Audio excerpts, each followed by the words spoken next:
ఇప్పుడు వినండి వినండి అటువంటి కంప్లైంట్స్ ఏమైనా ఉంటే కలెక్టర్ గారు తీసుకోకపోతే మినిస్టర్ గారికి ఇవ్వండి. కాదధ్యక్ష, ప్రతిదీ కూడా సత్యదూరాలు మాట్లాడి వాళ్ళ సాక్షి పత్రిక ఎలా ఉందో ఇక్కడ సభ్యులు కూడా అలాగే అటువంటి బెనిఫిషరీస్ ఎవరన్నా ఉంటే గనక కలెక్టరేట్లు ఇవ్వండి. తీసుకోకపోతే కాపీ తీసుకొని మినిస్టర్ గారికి ఇవ్వండి. ప్లీజ్ ప్లీజ్ సార్, ఇంత దారుణంగా ఒక పెద్దల సభలో కూర్చొని అధ్యక్ష ఒక పెద్దల సభలో కూర్చొని ఇంత సత్యదూరపు మాటలు మాట్లాడడం అనేది నిజంగా వాళ్ళ తాలూకు విజ్ఞతకు వదిలేయాలి అధ్యక్ష. ఎందుకంటే ప్రతి ఒక్క బెనిఫిషరీకి కూడా బెనిఫిట్ డైరెక్ట్ గా ఆన్లైన్ లో వెళ్ళింది అధ్యక్ష. ఏ ఇంటికి ఎంత డబ్బులు వెళ్ళినాయో చెప్పమంటే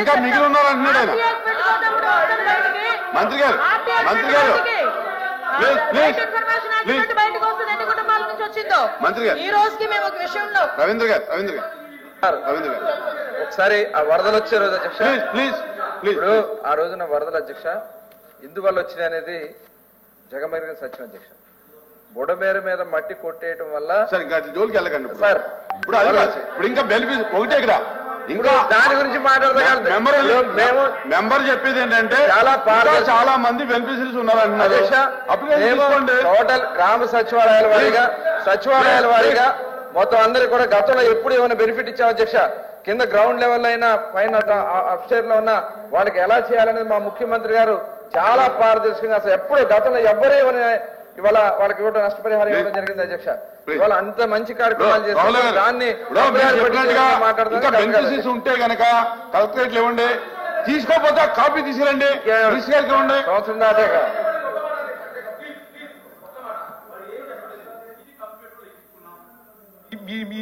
ఇప్పుడు మీరు ఇంకా నుంచి వెళ్ళిపోండి, మీ అకౌంట్ లో డబ్బులు పడతాయి.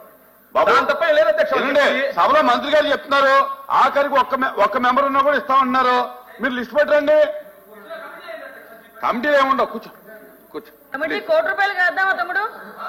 ₹1 కోటి జగన్ ₹1 కోటి చేద్దామా కమిటీ? చెప్పు ఒకసారి. జగన్మోహన్ రెడ్డి సార్ ₹1 కోటి ఉందా? రోజు ఒకటే చెప్తాను అధ్యక్ష. సమాధానం చెప్పాలి. కూర్చోమని అధ్యక్ష, కూర్చోమనండి. కూర్చోండి. ఎక్కడ రోడ్డు మీద అరిచినట్టు మాట్లాడితే అవ్వదు.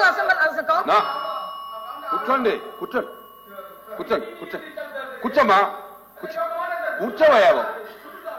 అరే కూర్చోవయ్యా. ఎల్ఓపి గారు అమ్మ ఒక్క నిమిషం.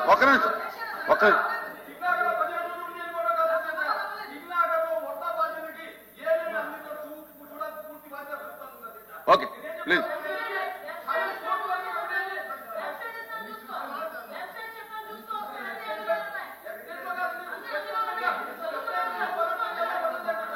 కూర్చోమ్మా. కూర్చోండి. రావులా కూర్చోండి. ఏం చెప్తా ఎంత బెనిఫిట్ వెళ్ళింది అంతా కూడా ఆన్లైనే. వీళ్ళు రైట్ టు ఇన్ఫర్మేషన్ యాక్ట్ ప్రకారం తెచ్చుకున్నా కూడా వాళ్ళ దగ్గర ఉంటుంది. అధ్యక్ష నేను మాట్లాడుతాను అధ్యక్ష. వాళ్ళు ఇంకా ఎవరికో ఉండిపోయింది బెనిఫిషియరీ ఇవ్వాల్సి ఉండిపోయింది అన్నారు. నేను మొదట సమాధానం చెప్పినప్పుడు చెప్పాను కదా అధ్యక్ష. ఇప్పటికీ మేము చిత్తశుద్ధితో ఉన్నాం. నిజంగా జెన్యూన్ గా ఎవరికైనా రాలేదు అనుకుంటే కనుక మాకు చెప్తే మేము డెఫినెట్ గా ఇవ్వడానికి మేము సిద్ధంగా ఉన్నామని చెప్తున్నప్పుడు ఇంత రాద్దాంతం ఎందుకు అధ్యక్ష? కమిటీ దేనికి అధ్యక్ష? కమిటీ దేనికి? నిజంగా కమిటీ వేయాలనుకుంటే కమిటీ చాలా వాటికి వేయాలి. బాబు క్లారిటీగా చెప్పారు. ఇంకెవరన్నా అధ్యక్ష ఇక్కడున్న సభ్యులందరికీ వినుస్వామి కూర్చోమ్మా. కూర్చో. ఏంటి సార్ అరిస్తే ఇంకా మేము కూర్చో. ది కౌన్సిల్ సార్ పెద్దల సభ చెప్పండి సార్. ఏపీఎస్డిఎంఏ వెబ్సైట్ లో ప్రతిదీ కూడా పొందుపరుచున్నాం అధ్యక్ష. సభ్యులు కావాలంటే చూసుకోవచ్చు. మళ్ళీ చెప్తున్నా, నిజంగా బుడమేరు వరద బాధితులకు ఎవరికైనా బెనిఫిట్ అందకపోతే అది జెన్యూన్ అయితే డెఫినెట్ గా ఇవ్వడానికి మా గవర్నమెంట్ ఈరోజు సిద్ధంగా ఉంది. Okay please. అధ్యక్ష, జరిగింది ప్రకృతి వైపరీత్యం, మానవ తప్పిదాలు జరిగినాయి. ప్రభుత్వం వచ్చి మేము వచ్చి పెద్దగా రీఫ్యాక్టరీ చేస్తామంటున్నారు. ప్రజలు వచ్చి అక్కడ ఉన్న ప్రజలు మేము కంటితో చూసాం. అయినా మాది అథెంటికేట్ కాబట్టి ఎవరైతే ఎవరు విక్టిమ్స్ ఉన్నారో వాళ్ళకి ఏం జరిగిందో అవన్నీ కూడా సమాజానికి అందరికీ తెలుసు అధ్యక్ష. అది పక్కన పెడితే ఇప్పుడు జగన్ గారు ₹1 కోటి ఇచ్చారు. అది ఖర్చు పెట్టి నేనే ఆ ₹1 కోటికి నేనే బాధ్యత అధ్యక్ష. నా చేతులతోనే నేనే మానిటరింగ్ చేసి పాలు, నీళ్లు, దాంతో పాటు ఎవరైతే దినుసులు ఉన్నాయో ఆ దినుసులు కూడా ఒక నిమిషం ఆ దినుసులు కూడా నా అధ్యక్షతనే నా అధ్యక్షతనే అవి కొని బాధ్యతకు వచ్చి నేను నా చేతులతోనే నేనే వెళ్ళి మొత్తం అధ్యక్ష ఒక నిమిషం రండి నా తర్వాత మాట్లాడు చేయిస్తావు కదా సరే అంటే ఎవరికైనా లబ్ధి చేకూరలేదేమో దాని గురించి మాట్లాడతాను. అధ్యక్ష, బాధ్యత కలిగిన ఎవరైనా సరే జవాబుదారీ ఉన్న వ్యవస్థకి డొనేషన్ ఇవ్వాలి అధ్యక్ష. మేము కూరగాయలు ఇచ్చాం, పాలు ఇచ్చామంటే మీరు 100 కోట్లు అని చెప్పండి. అయితే కోటి రూపాయలు ఎందుకు దానికి ఏమైనా లెక్కపత్రం ఉండదు అధ్యక్ష. ఓ ప్రభుత్వం ఉంది, ఒక బాధ్యత కలిగిన రాజకీయ పార్టీ ఒకవేళ డొనేషన్ ఇవ్వాలనుకుంటే ఎవరికి ఇవ్వాలి అధ్యక్ష? ఆ అధికారుల ఆధ్వర్యంలో నిర్వహించే వ్యవస్థకి ఇవ్వాలి అధ్యక్ష. మీరు ఇచ్చే చాలా మంది ఇచ్చారు అధ్యక్ష. అదే కోటి రూపాయలు, అది ఆ పార్టీ 100 కోట్లు ఇచ్చినా తక్కువే. కానీ 10 లక్షలు 50 లక్షలు కోటి రూపాయలు ఇచ్చిన చాలా మంది ఉన్నారు అధ్యక్ష. ఎల్ఓపి గారు ఆ విధంగా మాట్లాడతాం కరెక్ట్ కాదు అధ్యక్ష. మేమేం కాదంటలా, దాన్నేం కాదంటలేదు అధ్యక్ష. కోటి రూపాయలు ఇచ్చి ఉండొచ్చు కానీ ప్రభుత్వానికి చెల్లించలేదు అంటున్నారు. గారు మంత్రి గారు బాగా చెప్పారు. ఇప్పుడు అదే మా డౌట్.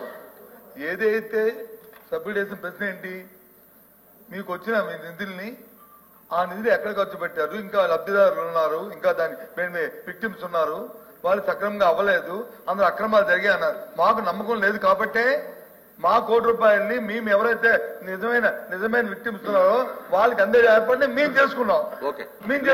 మాకు మీ మీద నమ్మకం లేదు కాబట్టి మీరు సక్రమంగా దాన్ని నిలబెట్టారు కాబట్టి దయచేసి మేమిచ్చిన మా పార్టీ నుంచి ఇచ్చిన సాయాన్ని మీరు ప్రశ్నించి ఈ రకంగా కోతులకి మేము కొవ్వు తగ్గిపెట్టుకు ఇచ్చామని చెప్పలేదే. మేము ఇచ్చింది కొవ్వు తగ్గిపెట్టుకు ఇవ్వలేదు. మేము ఇచ్చింది పాలకి, నీళ్ళకి, దాంతో పాటు నిత్యావసర సరుకులు, వాటికి బిల్లులతో సహా ఇమ్మంటే నా దగ్గర బిల్లు ఉంటే బిల్లు కూడా పంపిస్తాను చూసుకోండి. సార్ ప్రశ్న అడిగిన సోదరుడు సార్ ఇంతమంది ఉన్నారన్నారు సార్. చిత్తశుద్ధి ఉంటే నిజంగా అతను ఒక సింగనగర్ ప్రాంతంలో ఉంటా అన్నాడు, నేను ఇంత ఇచ్చా అన్నాడు. రెండు పేర్లు తీసుకొచ్చి ఈ ఫలానా అప్పారావుకి రాలేదు, లేదా ఈ ఫలానా సుబ్బారావుకి రాలేదు అని చెప్పగలిగాడు అధ్యక్ష? చెప్పలేడు అధ్యక్ష. ఎందుకంటే ఎవ్వరు లేదు అధ్యక్ష. క్షేత్రస్థాయిలో అందరికీ అందాలని చెప్పి 10 సార్లు, ఎందుకంటే టెక్నాలజీ వాడి సచివాలయంలో మన బోర్డులు పెట్టి తర్వాత టెక్నాలజీ వాడి IVRS వాడి ఎవరైనా ఉంటే కూడా మేము మంత్రులు అక్కడ కలెక్టరేట్ లో ఉండి అందరికి కూడా 100% వచ్చేదాకా మేము చేసాం అధ్యక్ష. వాళ్ళు 2 పేర్లు చెప్పలేకపోయారు అధ్యక్ష. చెప్పలేదు. చర్యలు తీసుకోండి. ఓపెన్ డొమైన్ మేము చేసిన పేరు కూడా ఓపెన్ డొమైన్ లో ఉంది అధ్యక్ష. మీరు క్లారిటీగా చెప్పారుగా. 1 minute అరుణ్ కూర్చోవా బాబు, కూర్చో సమయం అధ్యక్ష. నువ్వు కూర్చో అధ్యక్ష. 2 విషయాలు అధ్యక్ష. మేము అడిగింది ఏంటి,